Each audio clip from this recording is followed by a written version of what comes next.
আমাদের ঘটনা বলার মধ্যে বেশিরভাগ সময় আপনারা ভূত প্রেত, কালা জাদু, তন্ত্রমন্ত্র, জিন ইত্যাদির কথা শুনতে পাবেন। আমাদের পরিবারের কোনো সদস্য অ্যানিমেস অথবা কুসংস্কারকে প্রশ্রয় দেয় না, তথা একজন গল্পপ্রেমী হিসেবেই ঘটনাগুলিকে শুনবেন।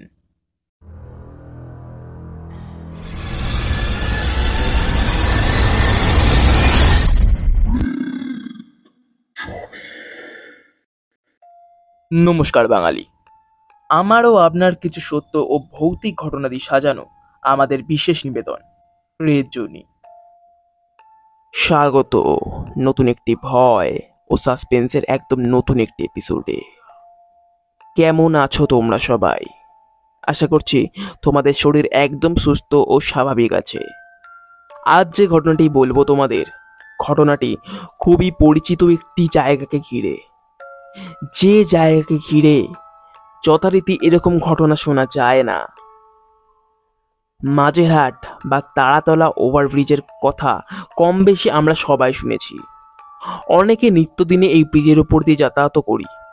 আমি নিজেই এই ব্রিজের উপর দিয়ে প্রায় সময় যাতায়াত করে থাকি। 2018 4 সেপ্টেম্বর এই ব্রিজ ভেঙে পড়ে ও তার প্রমাণ ছিল গোটা কলকাতাবাসী। আজ এই মাঝেরহাট ব্রিজের একটি সত্য ভৌতিক ঘটনা। কিন্তু তার আগে যারা যারা আমার চ্যানেলে নতুন অথবা আমার এই ভয়েস একদম নতুন শুনছো, তাদের জন্য প্লিজ একটি করে লাইক এবং একটি করে সাবস্ক্রাইব করে দিও যদি ঘটনাটি ভালো লাগে, এবং কমেন্ট করতে ভুলো না আজকের তোমরা কে কোথা থেকে শুনছো এবং কেমনভাবে এনজয় করছো। এবং সকলকে শুভ জন্মাষ্টমী। শুরু করছি আজকের 34 নম্বর এপিসোড।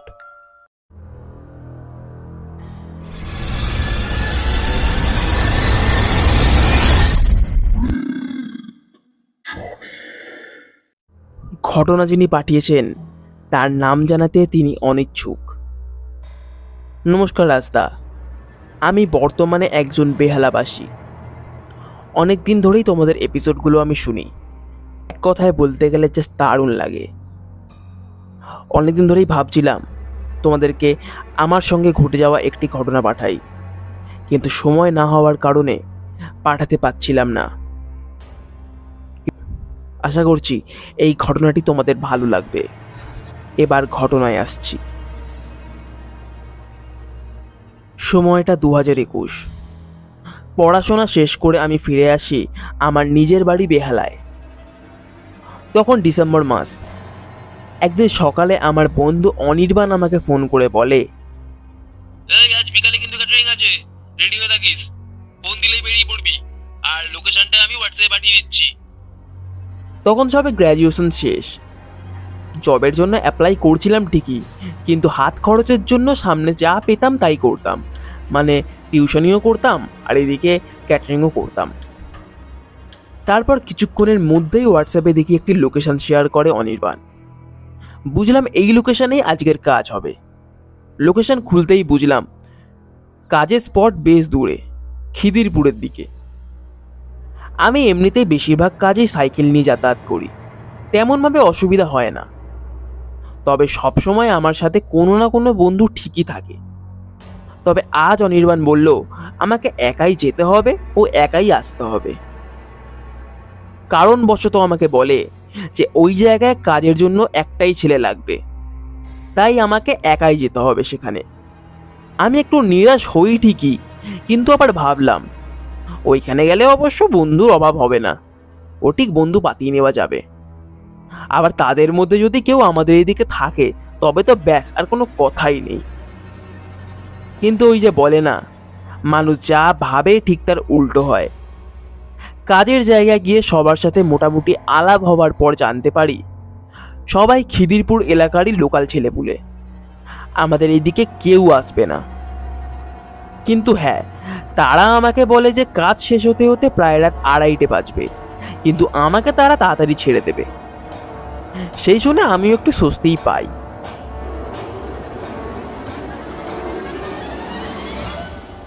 প্রায় রাত 1:30টার সময় কৃষ্ণেন্দুদা এসে বলে, এই যা ভেতরে গিয়ে ড্রেস চেঞ্জ করে খেয়ে দে নে, এদিকে যা আছে আমরা সামনে নেবো, তুই যা বেরিয়ে পড়।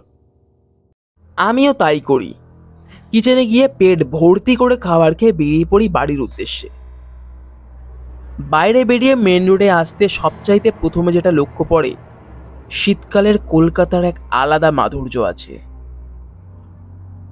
খুব ঘন না হলেও কুয়াশার হালকা একটা আস্তরণে ছেয়ে আছে গোটা শহর। ঠান্ডা ঠান্ডা হাওয়া বইছে, মাঝে মাঝে বড় বড় লরি কুয়াশা ভেদ করে প্রবল বেগে ছুটে চলে গেছে তার গন্তব্যস্থলে। দূরে ছোট্ট একটা চায়ের দোকানে একজন মাথায় মাংকি টুপি চাপা দিয়ে ভূতের মতন দাঁড়িয়ে আছেন, বোধহয় চা ফোটাচ্ছেন। আমি এই শহরতলির মনোরম দৃশ্য অনুভব করতে করতে সাইকেল নিয়ে এগোতে শুরু করলাম। রাতের শহর ঘোরা আমার অনেক দিনের ইচ্ছা ছিল, বোধহয় আজ এইভাবেই ইচ্ছাটা আমার পূর্ণ হলো। অনেকটা সাইকেল চালানোর পর হঠাৎ চোখে পড়ে সামনে দাঁড়িয়ে থাকা একজন বয়স্ক লোকের ওপর। দেখে হাত দেখিয়ে থামাতে চাইছে আমাকে। তার সামনে থামতেই দেখলাম বয়স ৪৫-এর একজন মধ্যবয়স্ক লোক, পরনে একটা বাদামি রঙের সোয়েটার ও প্যান্ট, মাথায় চাপা দেওয়া শাল। আমার দিকে তাকিয়ে একটু কাচুমাচু হয়ে বলল, এই যে বাবু, একটু সাহায্য করবে? ও বিপদে পড়ে গেছি গো। আমি একটু আশ্চর্য চোখে উত্তর দিই, হ্যাঁ বলুন, কি সাহায্য লাগবে? আসলে আমি কাজে গিয়েছিলাম, বাড়ি ফিরতে দেরি হয়ে গেছে। বাড়ি যাব কিন্তু বাস বা অটো কিছুই পাচ্ছি না। অনেককে বললাম দাঁড়াতে, কেউ দাঁড়ালো না বুঝলে। আমাকে একটু বেয়ালা অব্দি এগিয়ে দিতে পারবে? চিন্তা নেই, আমি চালিয়ে নিয়ে যাব তোমাকে। আমি লোকটাকে মাথা থেকে পা অব্দি দেখলাম। চোর বা খারাপ লোক বলে মনে তো হচ্ছিল না। তার হাতেও একটা টিফিন বক্সের ব্যাগ ছিল, হয়তো সত্যিই বিপদে পড়েছে। আমি সেই দেখেই একটু ইতস্তত বোধ করে বললাম, আচ্ছা আচ্ছা, সে অসুবিধা নেই কিছু, আমি চালিয়ে নিয়ে যাচ্ছি, আসুন, কোনো অসুবিধা নেই। লোকটি যেন অন্ধকারে আলো খুঁজে পায়, প্রচন্ড খুশি হয়ে বলে ওঠে, বাঁচালে বাবা, উফ যা বিপদে পড়েছিলাম। উফ, ধন্যবাদ ধন্যবাদ বাবা, তোমাকে অনেক ধন্যবাদ। এই বলে সে উঠে পড়ে আমার সাইকেলের কেরিয়ারে। তারপর বলে ওঠে, চলো বাবা চলো, তুমি চালাও, তারপর কিছুক্ষণ পর নয় আমি চালাচ্ছি। তারপর আমি সাইকেল চালাতে শুরু করি। সাইকেল চালাতে চালাতে লোকটার সাথে বেশ অনেকক্ষণ গল্প হচ্ছিল। কিছুক্ষণ গল্প করার পর দুজনেই চুপ হয়ে যায়। তারপর হঠাৎ লোকটি বলে ওঠে, আর এই ব্রিজটা বাবা, আচ্ছা যখন এই ব্রিজটা ভেঙে গেছিল তখন তুমি কোথায় ছিলে? আমি উত্তর দিই, তখন তো আমি এখানে থাকতাম না, তখন গড়িয়াতে মামার বাড়ি থাকতাম, ওখানেই পড়াশোনা করতাম। হঠাৎ একদিন টিভিগুলো দেখি এই অবস্থা। বাবা, কি অবস্থা হয়েছিল! এই কথা শেষ করা মাত্রই হঠাৎ দেখি আমার সাইকেলের ওয়েট কেমন যেন বেড়ে গেল। লোকটা আবার বলে, তুমি বিশ্বাস করবে না, সেই দুর্ঘটনা আমি চোখের সামনে দেখেছি গো। সে কি দৃশ্য বাবা, কত মানুষ মারা যায়। আমি চুপ করে শুনতে থাকি তার কথাগুলো। তারপর আমি বলি, ও তুমি ছিলে নাকি সেখানে? লোকটি উত্তর দেয়, হ্যাঁ আমি তো ছিলাম, ব্রিজের নিচে দিয়ে রেল লাইন পার করছিলাম। আমি আশ্চর্য হয়ে উত্তর দিই, মানে তখন যদি ওইখানে থাকতে তুমি থোড়ি না বেঁচে থাকতে? কি যা বলছো না! এই কথা শেষ করা মাত্রই আর দেখি কোনো উত্তর নেই। সাইকেলের ভারও দেখি হঠাৎ যেন কমে গেল। মাথা ঘোরাতেই আমি বিস্মিত হয়ে যাই। কোথায় গেল লোকটা? সাইকেল দিয়ে নামলে তো তাকে তবু দেখা যাবে। কি হলো? আমি সাইকেল থামিয়ে দাঁড়িয়ে পড়ি আর এদিক ওদিক খুঁজে থাকি লোকটাকে। তারপর চোখে পড়ল মেইন রোডের ওই পারে রাস্তার ওপর। দেখি সেই লোকটা মেইন রোডের একদম সম্পূর্ণ মাঝখানে দাঁড়িয়ে একভাবে আমাকে দেখছে। হঠাৎ দেখি বিকট শব্দে একটি বিরাট লরি চলে যায় তার উপর থেকে। আমি ভয়ে চোখ বন্ধ করে ফেলি। চোখ খুলে দেখি সেই লোকটা ঠিক একই স্থানে দাঁড়িয়ে। কিন্তু কিভাবে সম্ভব? আমি ভয়ে প্রায় সাইকেল থেকে পড়ে যাচ্ছিলাম। তারপর আর পেছনে না তাকিয়ে প্রাণপণে সাইকেল চালাতে থাকি বাড়ির দিকে। বাড়িতে এসে আমার মাকে আমি সমস্ত ঘটনা খুলে বলি। পরের দিন দুপুরে আমি শুয়ে শুয়ে এই ঘটনার কথা ভাবছিলাম। কি ঘটেছিল, কেন ঘটেছিল, সত্যিই আমি কিছুই বুঝতে পারিনি। এর উত্তর আমি সত্যিই আর পাই না, আর আমি খোঁজার চেষ্টাও করি না। যে যার জগতে খুশি আছে তাকে তার জগতে থাকতে দেওয়াই শ্রেয়।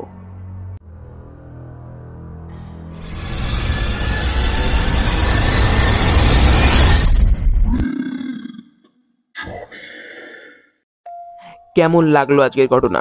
আশা করছি আজকের ঘটনা তোমাদের ভালো লেগেছে। ভালো লাগলে কিন্তু অবশ্যই একটি লাইক এবং একটি সাবস্ক্রাইব করতে কিন্তু ভুলবে না, এবং কমেন্ট করে জানাও আজকের ঘটনাটা তোমাদের কেমন লেগেছে, এবং শেয়ার করে দাও তোমাদের বন্ধু বান্ধব ও প্রিয়জনদের সঙ্গে। থ্যাংক ইউ সো মাচ আজকের ঘটনা পাঠানোর জন্য। আজকের যে ঘটনা পাঠিয়েছিল তাদেরকে বলছি থ্যাংক ইউ সো মাচ আজকের ঘটনা পাঠানোর জন্য। এরকম ঘটনা যথারীতি শোনা যায় না মাঝে আটকে নিয়ে, কিন্তু সত্যি ঘটনাটা শুনে আমি একটু অবাকই হলাম। আরও যদি ঘটনা এরকম থাকে তাহলে কিন্তু প্লিজ পাঠিও। তোমরাও যদি আমাদেরকে ঘটনা পাঠাতে চাও তবে কি করবে না, আমাদের ডেসক্রিপশন বক্সে দেওয়া ইমেল আইডি অথবা ফেসবুক আইডিতে তোমরা তোমাদের ঘটনা লিখে অথবা রেকর্ডিং করে আমাদেরকে পাঠাতে পারো। এবং তোমরা আরও একটি জায়গায় আমাদেরকে ঘটনা পাঠাতে পারো, আমাদের ফেসবুকের প্রেজজনির যে গ্রুপ আছে সেই গ্রুপেও তোমরা তোমাদের ঘটনা কিন্তু শেয়ার করতে পারো। আমরা সেখান থেকেও ঘটনা কালেক্ট করি। আমরা আবারও ফিরছি এই সপ্তাহের শনিবার ঠিক রাত 11টার সময়। সকলকে আজকের জন্য শুভরাত্রি।